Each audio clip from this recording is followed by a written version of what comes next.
السلام علیکم ناظرین، جماعت اسلامی فتح جنگ کے زیر اہتمام فیملی عید ملن پارٹی کا اہتمام کیا گیا، جس میں بڑی تعداد میں خواتین و حضرات نے شرکت کی ہے۔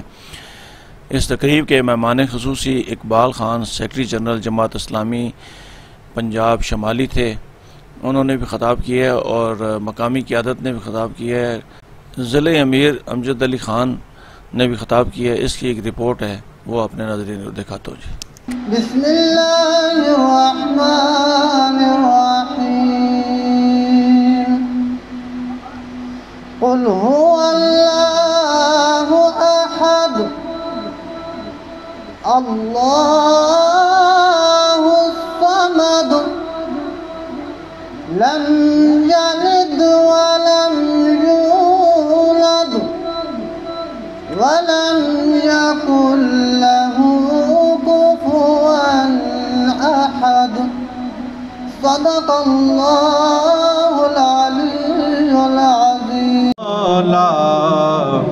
بند جندرے بھی کھل جاندے نے، بند جندرے بھی کھل جاندے نے، ککھاں وانگ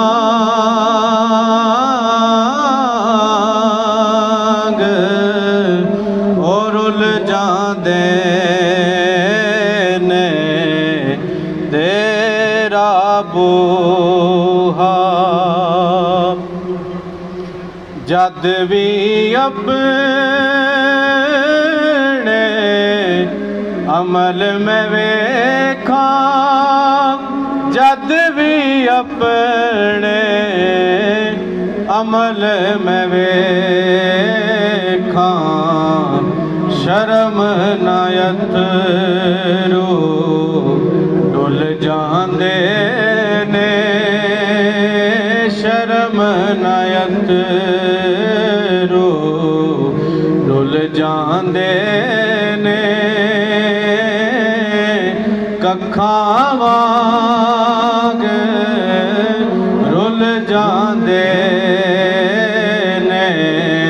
قرآن مجید سے ہی اور رسول عربی سرور عالم صلی اللہ علیہ وسلم کی اسوہ حسنہ سے ہی انسانی زندگیوں کے نقشے بنتے ہیں، اور یہی نقشے جو آپ ان دو ذرائع سے بناتے ہیں وہی آپ کی آخرت میں کامیابی کے ذرائع ہیں۔ اور اسی چیز کو مد نظر رکھتے ہوئے میں آپ کے ایک خوشخبری بھی سناؤں گا کہ جماعت اسلامی دینی اعتبار سے آپ لوگوں میں اپنا کام کرتی رہتی ہے، اور اب کی بار ہم قرآن مجید کی ایک کلاس شروع کرنا چاہ رہے ہیں جسے فہم القرآن کلاس کہا گیا ہے۔ ہم نے اس مسجد عثمان غنی میں ایک خاص طور پہ ایک ہال رینوویٹ کیا ہے جو صرف اس مقصد کے لیے ہے کہ قرآن مجید کو سمجھا جائے اور سمجھ کے پڑھا جائے، اور جب کوئی آپ کے سامنے قرآن مجید پڑھ رہا ہو تو آپ کو پتہ ہو کہ یہ کون سا واقعہ بیان کر رہا ہے، رب العالمین کو غصے کی بات کر رہے ہیں یا کوئی مہربانی کی بات کر رہے ہیں، یا جنت کی بات ہو رہی ہے یا دوزخ کی بات ہو رہی ہے۔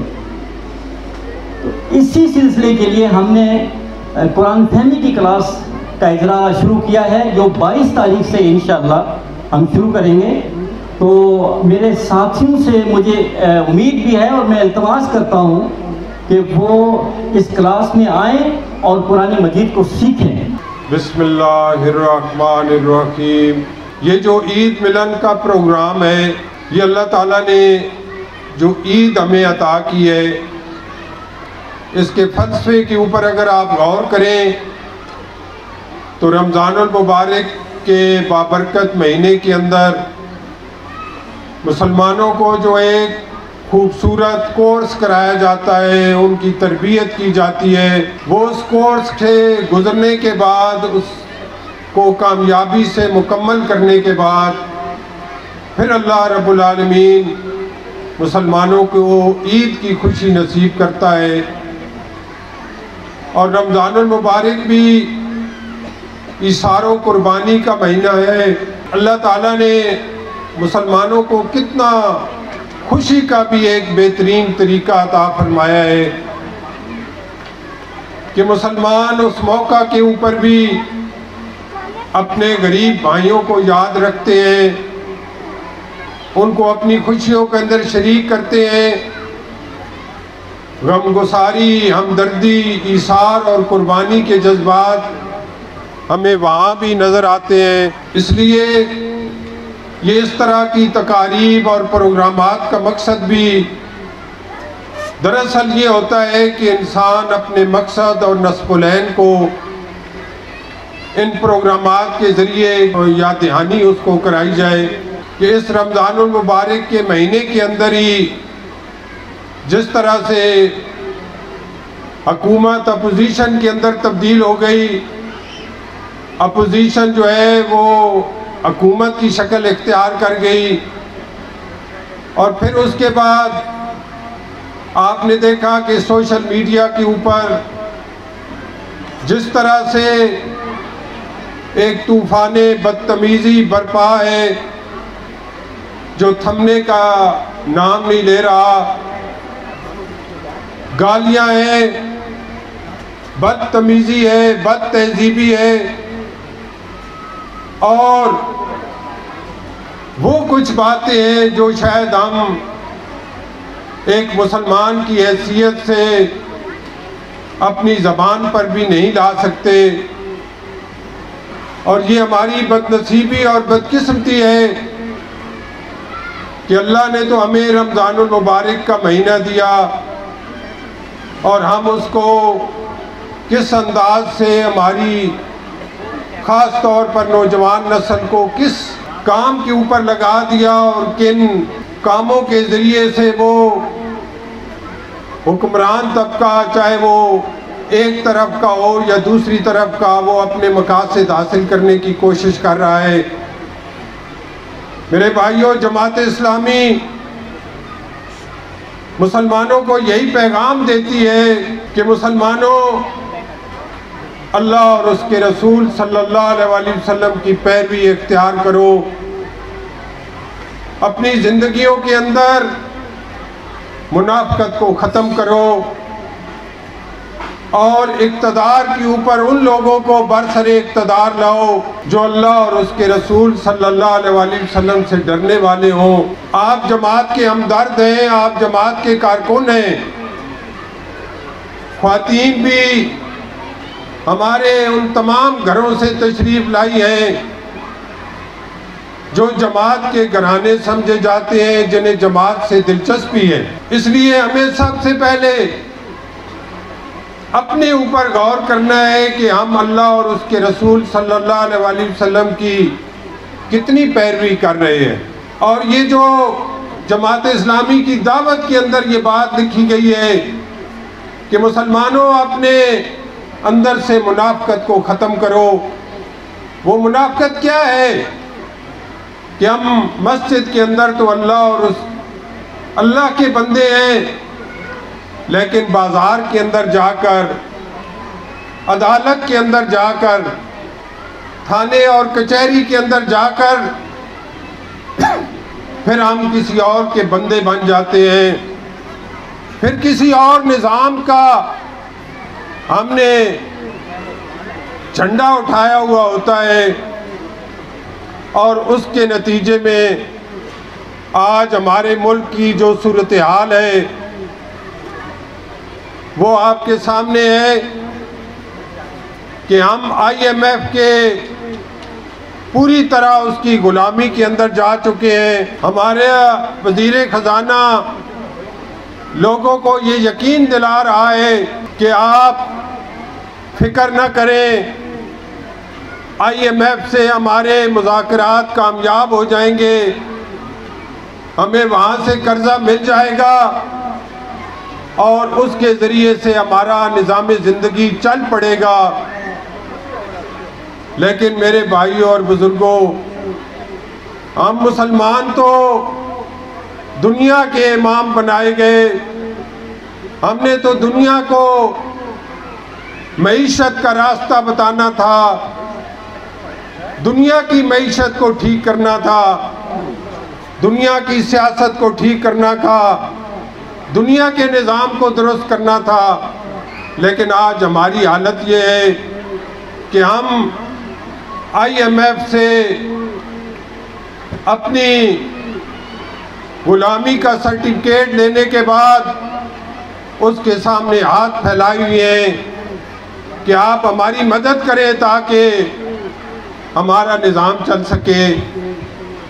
اس لیے میرے بھائیوں، ہمیں اپنی انفرادی زندگیوں کے اندر بھی اس کمزوری کو دور کرنا ہے، اور میں آپ سے یہ بات عرض کرنا چاہتا ہوں کہ ہمیں اللہ کا بندہ بن کر زندگی گزارنی ہے، انفرادی دائروں کے اندر بھی اور اجتماعی دائروں کے اندر بھی ہم اللہ اور اس کے رسول صلی اللہ علیہ وآلہ وسلم کی اطاعت اور وفاداری کے اوپر قائم ہو جائیں گے تو انشاءاللہ مسلمانوں کا کوئی بال بھی بیگا نہیں کر سکتا۔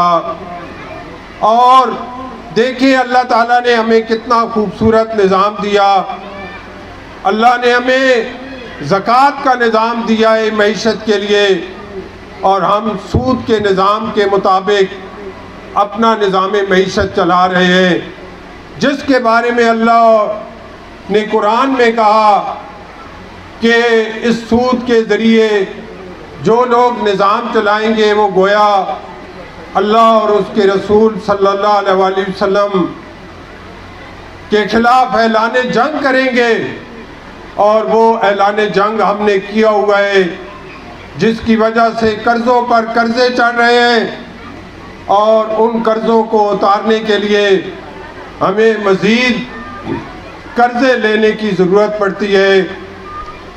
اس لیے میں آپ سے یہ التماس کرتا ہوں کہ جماعت اسلامی آپ کو یہ دعوت دیتی ہے کہ آپ آنے والے حالات کے اندر جماعت اسلامی کے نشان کا ساتھ دیں، اس کے جھنڈا جو کلمے والا جھنڈا ہے اس کا نشان ترازو نشان ہے، اور وہ دنیا کے اندر اللہ کا نظام قائم کرنا چاہتی ہے۔ اس کے لیے ہم سب کو جدوجہد کرنی ہے، اور یقین جانیے جب تک ہم اس جدوجہد سے غافل رہیں گے، اس سے منہ موڑیں گے، ہماری نہ یہ دنیا سنور سکتی ہے نہ آخرت سنور سکتی ہے۔ ہم اسی طرح سے لوگ ہمیں بھیڑوں اور بکریوں کی طرح اپنے جلسوں کے اندر، اپنے کاموں کے اندر شریک کر کے میڈیا کے ذریعے سے ایک مصنوعی ماحول بنا کر ہمیں اپنی اس گرفت کے اندر رکھیں گے، اور اس کے نتیجے میں عام آدمی اسی طرح سے تنگ اور پریشان اور مصیبت کا شکار رہے گا۔ اس لیے میں آپ تمام بھائیوں سے یہ کہتا ہوں کہ آئیے اللہ کے دین کے نظام کے لیے جدوجہد کیجئے، اس کے لیے اپنی زندگی کو وقف کیجئے۔ یقین جانیے جو آدمی اس بات کا ارادہ کر لے گا، اللہ رب العالمین کی طاقتیں اس کے ساتھ شامل ہو جائیں گی، اور دنیا کی کوئی طاقت اس کو نقصان نہیں پہنچا سکتی، وہ اس کو ناکام نہیں کر سکتی۔ بس یہ میری اور آپ کی آزمائش ہے۔ جماعت اسلامی کا سارا کردار آپ کے سامنے ہے، اس کی تاریخ سامنے ہے، اس کی جدوجہد سامنے ہے۔ میں صرف آپ سے یہ اپیل کرتا ہوں کہ آج کی یہ عید ملن کا پیغام یہ ہے کہ آئیے اللہ کے دین کے لیے اپنی جان بھی پیش کیجئے، اپنا مال بھی پیش کیجئے۔ ہر جگہ پر لوگوں کو اس بات کے اوپر تیار کیجئے اور آمادہ کیجئے کہ ہم اللہ کے دین کے لیے جدوجہد کرنے والے لوگ ہیں، اور اسی نظام کے لیے، کلمے کے نظام کے لیے جدوجہد کریں گے۔ یقین جانیے اس ملک کی مہنگائی دور ہو سکتی ہے، اس ملک کی بد امنی، اس ملک کی بے روزگاری، اس ملک کی بد تہذیبی، اس ملک کے جتنے مسائل ہیں وہ اسی نظام سے دور ہوں گے۔ اللہ تعالیٰ سے میں دعا کرتا ہوں کہ اللہ تعالیٰ ہمیں اس جدوجہد کا راعی بنائے، اس کا سپاہی بنائے، اور اس کے لیے اس کے ذریعے سے ہماری اس دنیا کو بھی سنوار دے اور آخرت کو بھی اسی کے ذریعے سے کامیاب بنائے۔ یہ جس ضلع کے اندر ہم کھڑے ہیں اس کے اندر جی ٹی روڈ بھی ہے، اس کے ساتھ سی پیک بھی ہے، اس کے ساتھ موٹر وے بھی ہے، اور یہاں سے ٹرین بھی گزرتی ہے۔ یہ پاکستان کا واحد ضلع ہے کہ جس کے پاس یہ چاروں سہولیات موجود ہیں، لیکن میرے دوستوں، میرے بھائیوں، میری ماں اور بہنوں، یہ سوچنے کا مقام ہے کہ اتنے بڑے ذرائع آمد و رفت اسلام آباد کے قلب کے اندر، راول پنڈی کے قلب کے اندر ہونے کی وجہ سے ہمارا ضلع پسماندہ ترین اضلاع میں شامل کیوں ہے؟ 36 اضلاع میں سے پسماندگی کے اندر ہمارا 16واں نمبر ہے۔ میرے دوستوں، میرے بھائیوں، ہم 24ویں نمبر پہ پنجاب کے اندر ہے۔ ایسا کیوں ہے؟ یہ میرے اور آپ کے سوچنے کی بات ہے کہ جہاں پر اتنے ذرائع آمد و رفت ہو، جہاں پر اسلام آباد ہو، کیپٹل ہمارے ساتھ ہو، ہمارے ساتھ جڑا ہوا ہو، راول پنڈی ہو، اقتدار کے سارے ایوان ہمارے ساتھ موجود ہوں، لیکن میرے ضلع کے اندر گلیاں موجود نہیں، روڈیں نہیں بنی ہوئی، اور یہاں پر کہا جاتا ہے کہ فلاں اور فلاں نے یہاں پر ہزاروں نوکریاں دی ہیں، ہزاروں کام کیے ہیں، لیکن میں آپ سے سوال کرتا ہوں کہ 18 لاکھ کی آبادی کے اندر سے اگر کسی نے 20,000 نوکریاں دی ہیں تو میرے دوستوں یہ سوچنے کا مقام ہے کہ 18 لاکھ کی آبادی کے اندر جہاں پر 6 سے 8 لاکھ نوکریاں ملنی چاہیے تھی، لیکن ایک فرد کی وجہ سے فقط 20,000 نوکریاں ملی ہیں۔ یہاں پر اسلام آباد کے قلب میں ہونے کی وجہ سے ہماری خوبصورت روڈز ہونی چاہیے تھی، وسیع اور عریض گراؤنڈ ہونے چاہیے تھے، نوجوانوں کے کھیلنے کی جگہ ہونے چاہیے تھی، یہاں پر ووکیشنل ٹریننگ سینٹر ہونے چاہیے تھے، یہاں پر بڑے بڑے ہاسپٹل ہونے چاہیے تھے، دل، گردے، جگر اور ان کے امراض کے بڑے بڑے ہاسپٹل ہونے چاہیے تھے، یہاں پر یونیورسٹیاں ہونے چاہیے تھے، یہاں پر تعلیمی ادارے ہونے چاہیے تھے، یہاں پر سب کچھ ہونا چاہیے تھا۔ لیکن میرے دوستوں، میرے بھائیوں، ان لیڈروں کی وجہ سے جن کے ہم نے پوری زندگی نعرے مارے ہیں، جن کی ریلیوں میں ہم لوگ لے کے جاتے ہیں، جن کے ہم جھنڈے لگاتے ہیں، جن کے ہم پوسٹر لگاتے ہیں، جن کی محفلیں کو ہم رونق بخشتے ہیں، جن سے ہم پیسے لے کر ووٹ ڈلواتے ہیں، پورے گاؤں کا، پورے گوٹ کا، پورے شہر کے ووٹ ڈلواتے ہیں۔ میرے دوستوں، ان لوگوں کا گریبان پکڑنے کا وقت ہے کہ تم نے ہمارے بچوں کے لیے کیا کیا ہے۔ ہمیں ہاسپٹل کی ضرورت پڑتی ہے تو یہاں بیٹھا ہوا ڈاکٹر کہتا ہے کہ اس نے بچنا نہیں ہے، اس کو پیمز میں لے جاؤ، اس کو اسلام آباد میں لے جاؤ، اس کو پنڈی میں لے جاؤ۔ میرے دوستوں، اتنا بڑا ضلع، 18 لاکھ کی آبادی اور ایک کام کا ہاسپٹل نہیں ہے جہاں پر میرا اور آپ کا علاج ہو سکے۔ میرے بچوں کے لیے یہاں پر یونیورسٹی نہیں ہے، ہمیں اسلام آباد میں جانا پڑتا ہے، ہمیں پنڈی میں جانا پڑتا ہے، ہمیں ہری پور اور پشاور میں جانا پڑتا ہے، ہمارے بچوں کے لیے اسکول نہیں ہے، اور اس وجہ سے ہم مہنگی فیسیں دے کر پرائیویٹ اسکولوں کے اندر اپنے بھیجنے پر مجبور ہیں۔ اعوذ باللہ من الشیطان الرجیم، بسم اللہ الرحمن الرحیم۔ میں آپ سے عرض یہ کرنا چاہتا ہوں کہ اس وقت ہماری آنکھیں نہیں کھلی، اور یہ آنکھیں کھولنے کے لیے ہم مختلف بہانوں سے جمع ہوتے ہیں، افطار پارٹی کے نام سے، عید ملن کے نام سے، جلسہ عام کے نام سے، قرآن کانفرنس کے نام سے، قرآن کلاسز کے نام سے، سیرت کانفرنس کے نام سے۔ پیچھے مقصد صرف ایک ہے، امت مسلمہ کی آنکھیں کھل جائیں، ان کو بات سمجھ آ جائے کہ ہمیں کیا ہونا چاہیے تھا اور ہم کیا ہیں۔ یہ ہمارا آج کا مسئلہ ہے۔ یہ نہیں ہو سکتا کہ میں آپ سے نماز کی بات کروں، روزے کی بات کروں، علماء بھی بیٹھے ہیں، لیکن میں آپ سے آپ کی اس عبادت کی بات نہ کروں جو آپ کو دنیا کے اندر سر بلند کر سکتی ہے، اور جس عبادت میں کوتاہی سے آج امت مسلمہ دنیا کے اندر سربزیر ہے، سرنگوں ہے۔ اور وہ عبادت کیا ہے؟ پوری دنیا کے اوپر اللہ تعالیٰ کی حاکمیت قائم کرنا، پوری دنیا کے اوپر اللہ کا دین غالب ہو، فیصلے اس کے تحت ہوں، ایک نظام قائم ہو، اور اس نظام کے نتیجے میں انسانوں کو ان کے حقوق ملیں۔ ہمارے ملک پاکستان کے پاسپورٹ کا رنگ سبز ہے اس لیے کہ ہمارا قومی رنگ سبز ہے، قومی پرچم کا رنگ بھی سبز ہے، اور قومی پرچم کا رنگ سبز اس لیے ہے کہ یہ روضہ رسول کے اوپر بنے ہوئے گنبد خضرا کا رنگ ہے. ہمارے پاسپورٹ کی نسبت روضہ رسول کے اوپر بنے ہوئے گنبد خضرا کے ساتھ ہے. اور اس پاسپورٹ کی جو بے توقیری، جو بے حرمتی، دنیا کے اندر جو ناقدری میں نے دیکھی ہے، مجھے تو اپنے ایمان کے اوپر شرم آنے لگی کہ ہم امت مسلمہ کے وارث، اللہ کے نبی صلی اللہ علیہ وسلم کے غلام، ہم حاجی نمازی روزے دار، ہم عاشقان رسول، ہم قرآن کی حرمت پہ کٹ مرنے والے، ہمارے جیتے جی اللہ کے نبی صلی اللہ علیہ وسلم کی نسبت کی یہ توہین ہو رہی ہے، اور ہمارے کرتوتوں کی وجہ سے ہو رہی ہے، ہمارے اعمال کی وجہ سے ہو رہی ہے. اور وہ اعمال آپ کہیں ہمارے حکمرانوں کے ہیں، تو حکمران کون منتخب کرتا ہے؟ یہ جو المیہ ہے ہمارا امت مسلمہ کا، اور خاص طور پر اہل پاکستان کا، یہ جو آج تک ہمارے اوپر جتنے حکمران مسلط رہے ہیں، انہوں نے ہمیں کیا دیا ہے؟ ایک طرف غیر مسلم حکومتیں ہیں، غیر مسلم معاشرے ہیں، ان کے نظام ہیں، وہ اپنے ملکوں کے ساتھ مخلص، اپنے عوام کے ساتھ مخلص، دنیا میں ظلم ان کی وجہ سے ہے، لیکن اپنے ملکوں، اپنی اقوام کے ساتھ وہ مخلص ہیں، انہیں حقوق دیتے ہیں، انہیں سہولتیں دیتے ہیں، ان سے چوریاں نہیں کرتے.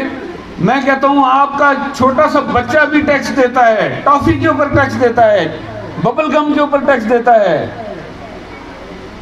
ماچس کی تیلی کے اوپر آپ ٹیکس دیتے ہیں، مرچوں اور نمک کے اوپر آپ ٹیکس دیتے ہیں. پاکستان واحد ملک ہے جس کے ریونیو کا 85% انڈائریکٹ ٹیکسز سے ملتا ہے. انڈائریکٹ ٹیکس یہی غریبوں سے جاتا ہے، اور 15% ڈائریکٹ ٹیکسز ہیں جو امیروں سے لیے جاتے ہیں. تو ریونیو میں تو میرا اور آپ کا حصہ ہے، لیکن ہمارے ساتھ یہ سلوک کیا جاتا ہے. اور ہمارے ساتھ تو جو سلوک کیا جاتا ہے، دنیا کے اندر ہم کتنے نیک نام ہیں، ہر معاملے میں، ہر اچھائی کے معاملے میں ہمارا ملک آخری نمبر پہ ہے، ہر برائی کے معاملے میں ٹاپ 10 کے اندر اور ٹاپ 20 کے اندر آتے ہیں. انصاف نہیں ہے، تعلیم نہیں ہے، روزگار نہیں ہے، اور عزت نہیں ہے. عزت حاصل کرنے کے لیے لوگوں کو حرام کمانا پڑتا ہے. کہ ایک شخص چھوٹی گاڑی کے اوپر ہے، وہ جرم نہ کرے تو اس کو روک لیا جائے گا، بڑی گاڑی کے اوپر ہے وہ اشارہ توڑ کے نکل جائے گا، اسے سلوٹ پڑیں گے. تو پھر کوئی کیوں نہ حرام کمائے؟ قانون کی بالادستی نہیں ہے، میرٹ نہیں ہے. یہ باتیں فتح جنگ کے البرکہ مارکی میں بیٹھ کے سمجھ نہیں آتی. اگر باہر کی دنیا کو آپ کمپیئر کر کے آپ دیکھیں، تقابل کریں، تو اس وقت سمجھ آئے گی کہ ہم دنیا کے اندر کس مقام پہ کھڑے ہیں. یہ زمانے میں پنپنے کی یہی باتیں ہیں. تو کس نے ہمیں اس حد تک پہنچایا ہے؟ میں آپ سے عرض کروں، اس کے ذمہ دار ہم خود ہیں. کس نے ہمارے ہاتھ باندھے ہیں؟ کس نے ہمارے ذہنوں کے اوپر قبضہ کیا ہوا ہے؟ ہم نے خود شعور کا راستہ روکا ہوا ہے. اس قوم کے شعور دلانا آپ کی ذمہ داری ہے. یہ سپورٹ ہے جو میں چاہ رہا ہوں آپ سے، شعور دلانا اس قوم کو. ابھی ہم آتے ہوئے بات کر رہے تھے کہ چھوٹے بچوں کو بات کرنے کی تمیز سکھانا بھی آج ہمارے ایجنڈے میں شامل نہیں ہے. ماں کی گود سے بھی، اور اسکول اور مدرسے سے بھی، کالج اور یونیورسٹی سے بھی کوئی چیز مانگنی تو مجھے دو بھائی.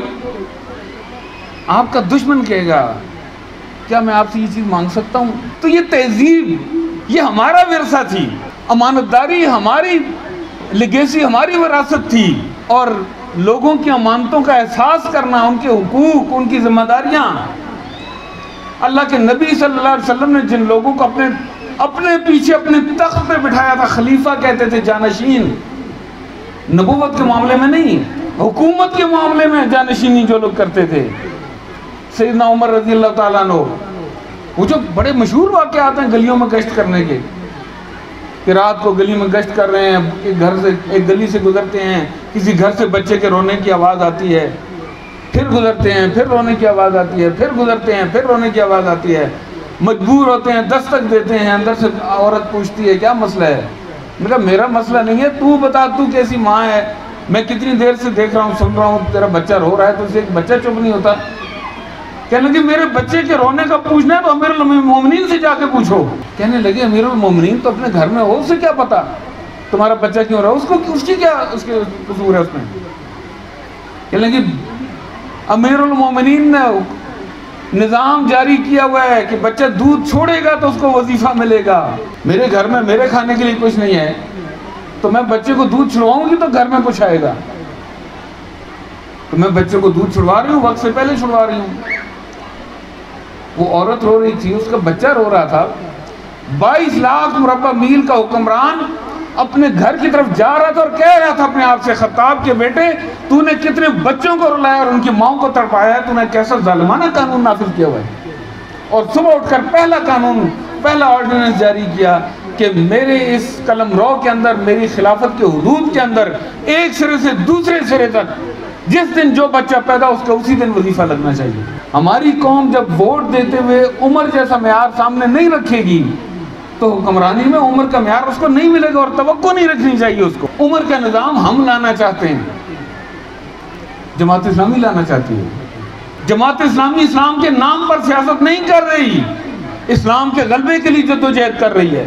کراچی کا میئر 2 دفعہ میئر رہتا ہے, بعد میں MNA بھی بنتا ہے.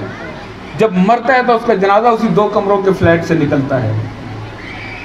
اسلام کے غلبے کے لیے جدوجہد کرنے والے اور اس کے لیے سیاست کرنے والوں اور اسلام کے نام کو سیاست میں استعمال کرنے والوں میں زمین و آسمان کا فرق ہے. صرف ان لوگوں کے لیے جو کھلی آنکھوں کے ساتھ دیکھیں اور بند دماغوں سے نہیں, کھلے دماغوں سے سوچیں. جماعت اسلامی اس معاشرے کی ضرورت ہے, یہ معاشرہ محتاج ہے. جماعت اسلامی کے بغیر چل نہیں سکتے, اور جو چل رہے ہیں دیکھ لیں کیسے چل رہے ہیں. ملک کے اندر زہر آلود ماحول ہے, لوگ محروم ہیں, مائیں تڑپتی ہیں, بچوں کو لے کر پٹڑی پہ لیٹ جاتی ہیں, باپ نہر میں چھلانگ لگا لیتا ہے. شام کو بے روزگار جب گھر میں آتا ہے تو اپنے بھائی اور ماں اور بہن سے آنکھیں نہیں ملا سکتا, اپنے بچوں کو سامنا نہیں کر سکتا. اس کا ذمہ دار کون ہے؟ حکمران ہے. تو حکمرانوں کو کس نے بنایا ہے؟ ہم نے بنایا. کیوں بنایا ہے؟ اس لیے کہ جی مجھے تھانے سے چھڑا کے لائے گا, مجھے تھانے میں پھنسنے سے بچائے گا. اچھا آپ شراب بیچتے ہیں, آپ چوری کرتے ہیں, آپ ڈاکے ڈالتے ہیں, آپ اس لیے تھانے سے ڈرتے ہیں؟ نہیں میں تو نہیں کرتا اس طرح, لیکن پھر بھی بے گناہ بندہ نہ پھنس جائے. اچھا بے گناہ پھنسانے والے نظام کو قائم کرنے والے کون لوگ ہیں, اس کے محافظ کون ہیں, کنہوں نے تھانے داروں کو یہ اختیار دے رکھا ہے؟ وہ حکومتوں نے دے رکھا ہے. حکومتیں کن لوگوں نے قائم کی ہیں, کنہوں نے تھامی ہوئی ہیں؟ ہاں جی انہی لوگوں کے کندھوں پہ قائم ہیں. کہ اس وقت امت مسلمہ کی اور پاکستان کے لوگوں کی آزمائش ہے کہ آپ کے مدرسوں اور مسجدوں کے بارے میں قانون سازی ہوئی ہے.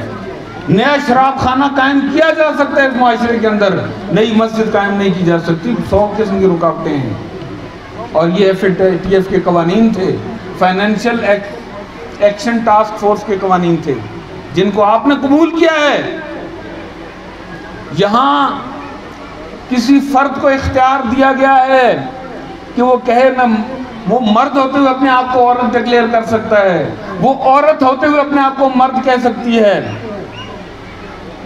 اب اس کی کنسیکوینسز کیا ہوں گے, اس کے نتائج کیا ہوں گے؟ مرد مرد سے شادی کر سکے گا, عورت عورت سے شادی کر سکے گی. یہ وہ باتیں ہیں یہاں کہتے ہوئے شرم آتی ہے. عورت جائیداد میں حصہ مانگ سکتی ہے, مرد کا حصہ مانگ سکتی ہے, مرد کے اپنے آپ کو مرد کہہ کر. یعنی جینڈر ڈٹرمنیشن اس کا حق ہے. یہ قوانین اس ملک کے اندر منظور ہوئے ہیں. کس کے کہنے پہ؟ امریکہ کے کہنے پہ, عالمی طاقتوں کے کہنے پہ. اور پھر کہتے ہیں کہ ہمیں تو امریکہ ہٹاتا ہے. امریکہ کیسے ہٹائے, کیوں ہٹائے آپ کو؟ کون سی بات ہے جس کو آپ نے آنر کیا ہے؟ کون سا وعدہ ہے جو آپ نے وفا کیا ہے؟ وہ کون سی بات ہے جو آپ نے کہا میں کروں گا اور آپ نے کی ہو؟ اور وہ کون سی بات ہے آپ نے کہا میں نہیں کروں گا اور آپ نے نہ کی ہو؟ آپ کے تو یو ٹرن ہی اتنے زیادہ ہیں. اور یہ ان کی بات نہیں ہے, دوسری طرف والوں کا بھی یہ حال ہے. ان کے نزدیک بھی فوج بری تھی جب ان کو فیڈر نہیں دیتی تھی. اب فوج اچھی ہے, ان کو فیڈر دیتی ہے. ان کے نزدیک عدالتیں بری تھیں, ان کے لیڈروں کو سزائیں دیتی تھیں. اب عدالتیں اچھی ہیں، ان کے لیڈروں کو معاف کرنا شروع کر دیا ہے. تو ان کے معیار بدل رہے ہیں. کرسی کا فیڈر چاہیے، وہ عدالتوں سے ملے، وہ فوج سے ملے. ان کو ملے تو یہ خوش، ان کو ملے تو وہ خوش. ان سے لے لیا جائے تو یہ ناراض، ان سے لیا جائے تو وہ ناراض. پچھلے 70 سال سے یہ کھیل ہم دیکھ رہے ہیں، اور یہ باریاں لگائی ہوئی ہیں ان لوگوں نے. ہم یہ کہتے ہیں کہ اس ملک کی ضرورت وہ جماعت ہے جس کے اوپر کرپشن کا کوئی داغ نہیں ہے، اور وہ صرف جماعت اسلامی ہے. اس ملک کی ضرورت پڑھی لکھی لیڈرشپ ہے، اہل لیڈرشپ ہے، جو صرف جماعت اسلامی کے پاس ہے. ویژنری لیڈرشپ ہے. اس ملک کی ضرورت ایک ایسی دینی فورس ہے جو فرقہ واریت پہ یقین نہ رکھتی ہو، اور وہ صرف جماعت اسلامی ہے. اس ملک کی ضرورت وہ طاقت ہے کہ جو حکومت میں نہ ہوتے ہوئے پورا ملک چیخ رہا ہے چولستان کو پانی دو، چولستان کو پانی دو. کیوں کر رہا ہوں؟ میں اس لیے کر رہا ہوں کہ باقی لوگ بھی یہ کام کریں. اور مجھے تو یاد ہے کہ تم اپنی جیپ لے کر وہاں گئے تھے سردیوں میں چولستان جیپ ریس میں. تمہیں اس وقت چولستان جانا اچھا لگتا تھا. اب تم جس پارٹی کے ساتھ ہو اسے چولستان برا لگتا ہے. لوگ پیاس کے مارے مر رہے ہیں، جانور مر رہے ہیں. اور وہ کسی شاعر نے کہا سارے دریا گرے سمندر میں، نہر نکلی نہ بنجروں کے لیے.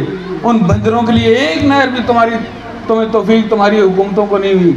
وہ لوگ پیاس سے مر رہے ہیں. جماعت اسلامی وہاں خدمت کر رہی ہے. زلزلے میں خدمت کی، سیلاب میں خدمت کی، آرمی آپریشن میں خدمت کی، لاک ڈاؤن میں خدمت کی، کریک ڈاؤن میں خدمت کی، بغیر حکومت کی خدمت کی. جماعت اسلامی کے کیمپ میں ایک صاحب آئے اور پیسے دینے لگے. وہ دے کے چلے گئے تو میں نے اپنے امیر صاحب سے کہا یہ تو فلاں پارٹی کے کیمپ میں دن بھر بیٹھے رہے ہیں، لوگوں سے فنڈ جمع کرتے رہے ہیں، تو یہ اب آپ کو آ کے انہوں نے پیسے دیے. تو کہنے لگے کہ میں نے بھی ان سے یہی پوچھا تھا کہ آپ سارا دن لوگوں سے اپنی پارٹی کے کیمپ کے لیے پیسے مانگتے رہے ہیں، اور اب وہ آپ ہمارے پاس اپنے پیسے دینے کے لیے لگے. تو انہوں نے کہا بھائی خدا کے بندے، لوگوں سے میں جمع کرتا رہا ہوں، پارٹی کا حکم تھا، لیکن میری ماں نے جو مجھے پیسے دیے ہیں کہ یہ وہاں پہنچنے چاہیے، تو مجھے یقین تھا کہ صرف جماعت اسلامی پہنچائے گی، اس لیے میں جماعت اسلامی کو دینا ہے. یہ دیانت ہو، یہ امانت داری ہو جس کے اوپر دشمن بھی اعتماد کرے. اور یہ کیوں نہ ہو؟ ہم جس نبی کے ماننے والے ہیں، اللہ کے آخری رسول صلی اللہ علیہ وسلم، اللہ کے آخری رسول صلی اللہ علیہ وسلم نے اپنے شہر مکہ کو چھوڑ رہے ہیں، ہجرت کر رہے ہیں. کیوں کر رہے ہیں؟ ظالموں نے جینا تنگ کر دیا ہے، جینا حرام کر رکھا ہے. اور وہ کون ہے ظالم؟